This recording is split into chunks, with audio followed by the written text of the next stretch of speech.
En tant que passionné amateur de drone, Landon fit voler son drone au-dessus d'une forêt isolée.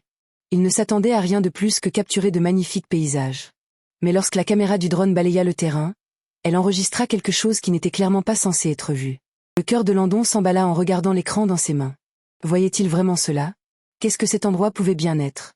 Il laissa son drone en suspension au-dessus de la zone pendant quelques minutes afin d'obtenir de bonnes images. Puis il le fit descendre lentement, essayant de s'approcher le plus possible.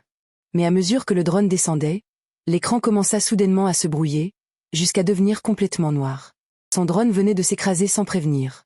Il soupira en s'asseyant au sol. Comment un drone parfaitement fonctionnel pouvait-il tomber en panne aussi soudainement? Sans trop y réfléchir, il monta dans sa Jeep. Il savait à peu près où aller, sans en être totalement certain. Landon gardait les yeux rivés sur la route, manœuvrant sa Jeep de gauche à droite, l'adrénaline parcourant son corps. Finalement, il aperçut quelque chose au loin. Pensant avoir trouvé l'endroit, il accéléra légèrement. Mais en franchissant la lisière des arbres, il dut freiner brusquement. Ce n'était pas l'endroit qu'il avait vu sur les images. C'était le bord d'un immense ravin. Landon prit une grande inspiration pour calmer son rythme cardiaque, puis recula lentement. Soudain, du coin de l'œil, il aperçut une clairière. Il freina à nouveau et fit demi-tour. Ça doit être ici, se dit-il avec assurance. En sortant de sa Jeep et en entrant dans la clairière, ses yeux s'écarquillèrent d'étonnement. Mais cette fascination fut rapidement remplacée par un sentiment inquiétant. Jamais de sa vie il n'aurait imaginé tomber sur une telle découverte au milieu d'une forêt isolée.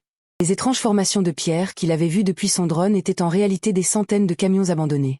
Alors qu'il avançait lentement dans ce labyrinthe de camions à la recherche de son drone, il se demanda comment ils étaient arrivés là. Soudain, quelque chose attira son attention. Tous les camions étaient verrouillés avec de lourdes chaînes métalliques.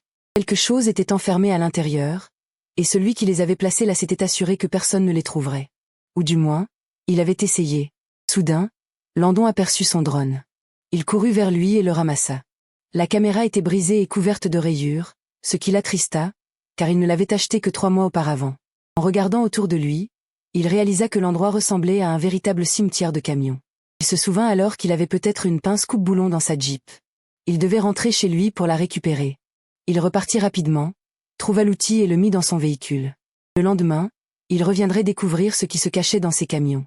Le matin suivant, Landon se réveilla plein d'énergie, prêt à percer le mystère. Sa Jeep avançait sur le chemin forestier, les roues écrasant le gravier. Le cimetière de camions apparut à nouveau devant lui, silencieux et inquiétant. Il descendit, tenant fermement la pince coupe-boulon. Il s'approcha du premier camion, dont la carrosserie rouillée témoignait des années d'abandon. D'un geste déterminé, il coupa la première chaîne. Il n'y avait plus de retour en arrière. Chaque camion qu'il ouvrait révélait un espace vide, comme si quelque chose avait été retiré. Mais l'intérieur racontait une autre histoire.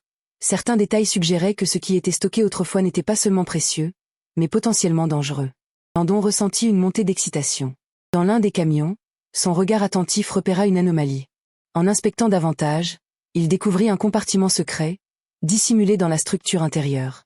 À l'intérieur se trouvait une pile de vieux documents usés. Il les déplia avec précaution. Le texte était effacé, presque illisible. Ces documents étaient déroutants, tissant un réseau de secrets qui soulevait plus de questions qu'il n'apportait de réponses. Chaque page semblait approfondir l'énigme. Qu'est-ce qui pouvait être si important, si dangereux, pour nécessiter un tel niveau de secret? Soudain, un bruit brisa le silence. Le cœur battant, Landon se précipita vers sa Jeep, serrant les documents contre lui. L'adrénaline montait, chaque battement de son cœur résonnant dans ses pas rapides. La forêt, autrefois fascinante, était devenue un labyrinthe de peur. Il avançait vite, guidé par l'instinct de fuir une présence invisible tapie dans l'ombre. De retour chez lui, son cœur finit par se calmer, mais sa détermination ne fit que grandir. Il se lança dans des recherches, fouillant les archives militaires et les documents déclassifiés, à la recherche d'un lien avec la guerre froide. Page après page, il cherchait une connexion avec ces camions cachés dans la forêt. Déterminé à aller plus loin, Landon contacta un officier militaire à la retraite, réputé pour ses connaissances sur des opérations classifiées de l'époque de la guerre froide. Il rédigea soigneusement son message, conscient de la sensibilité du sujet. Il espérait que cet homme pourrait l'aider. Un vétéran pourrait éclairer les origines du camion, offrant peut-être un témoignage direct des missions secrètes de cette époque. Alors que Landon se préparait pour la rencontre, un mélange d'espoir et de prudence l'habitait. Landon était assis en face de l'officier retraité dans un café calme, conscient qu'il s'apprêtait à combler un vide dans l'histoire. L'officier, avec son visage marqué par le temps et ses yeux réfléchis, semblait être une véritable archive vivante du passé. Il parlait à voix basse, choisissant soigneusement ses mots. Il révéla des fragments d'une opération de destruction classifiée, enveloppée de multiples couches de secrets et de directives gouvernementales. Au fil de la conversation, Landon ressentit un frisson.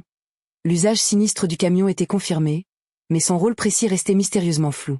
Dans un moment de franchise, l'officier évoqua des matériaux dangereux, une référence voilée laissant entrevoir la nature sombre de la cargaison du camion. L'esprit de Landon s'emballa, assemblant les indices. À la fin de la rencontre, Landon sortit à la lumière du jour, portant le poids de ses nouvelles révélations. Ce qu'il avait appris était à la fois éclairant et lourd à porter. En marchant parmi les camions silencieux, sa détermination à découvrir toute la vérité grandissait. Chaque pas l'enfonçait davantage dans le mystère, poussé par un besoin insatiable de révéler la vérité enfouie dans cette forêt isolée. En explorant la zone, Landon tomba sur une anomalie dans le sol près des camions. En retirant des couches de terre et de végétation, il découvrit un conteneur enterré, un chapitre caché de l'histoire du site. Avec effort, il parvint à l'ouvrir. À l'intérieur, il trouva plusieurs barils marqués de symboles radioactifs inquiétants. Son cœur manqua un battement en réalisant l'ampleur de la découverte. Ce n'étaient pas de simples barils. Ils portaient un héritage dangereux, un rappel tangible d'un passé périlleux. Cet endroit isolé, désormais un cimetière de camions chargés de secrets enfouis, avait autrefois servi de site actif pour l'élimination de matériaux dangereux. De retour chez lui, Landon fut confronté à un profond dilemme moral. Révéler sa découverte signifiait exposer un sombre secret, avec le risque de provoquer des bouleversements. Pourtant, il estimait que la vérité devait être révélée. Déterminé, Landon contacta un journaliste environnemental connu pour dévoiler des vérités cachées. Il rédigea soigneusement son message, décrivant l'ampleur de sa découverte. Dans les jours qui suivirent, il se prépara à rendre l'histoire publique. Il organisa ses preuves, s'assurant que chaque détail était vérifié. Ce n'était pas seulement une histoire, mais le témoignage d'un passé dissimulé. L'affaire éclata avec la force d'une vague déferlante, provoquant un choc à travers tout le pays. Les gros titres dénonçaient le scandale caché, suscitant l'indignation publique et exigeant des réponses. Pris de court, le gouvernement tenta de réagir. Des agences furent mobilisées, des déclarations publiées et des promesses d'enquêtes approfondies annoncées. Landon observa comment sa découverte ébranlait les fondements du secret, exposant une vérité longtemps enfouie sous la lumière crue de l'opinion publique. À la suite des révélations, des enquêtes officielles